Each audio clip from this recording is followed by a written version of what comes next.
Maswerteng gabi po mga ka-STL. Narito na po ang resulta ng STL Pangasinan para sa araw na to, 3rd draw, January 12, 2025. Araw ng linggo, naway ang mga natayaan nyo pong mga numero kanina ay manalo nawa ngayong gabing ito, 8:45 PM. Kaya't kunin nyo na po ang inyong mga tickets. Narito na po ang resulta.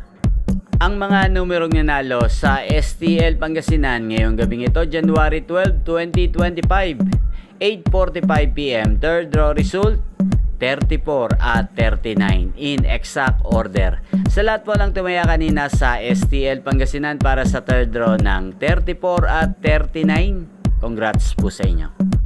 At ngayong gabing ito sa STL Pangasinan, natin pong i-shoutout ang laging nanonood sa channel na to, si Kuya Apollo ng Pangasinan. Shoutout po sa iyo Kuya Apollo, naway nasa mabuti ka pong kalagayan. Sana po mga inaalagaan niyo pong mga numero sa Pangasinan ay manalo na po ngayong gabing ito. At sa lahat po ng mga taga Pangasinan dyan, shoutout po sa inyo, naway nasa mabuti rin po kayong kalagayan. Inyo pong napanood ang resulta ng STL Pangasinan sa channel na to, Roderick Hernandez TV. Maraming salamat po sa patuloy nyo pong panonood at pagsuporta sa aking channel araw-araw. Huwag pong kalimutang mag-subscribe. Thank you for watching. Magkita-kita pong muli tayo bukas ng alas 12 ng tanghali dito po sa channel na to. Thank you for watching.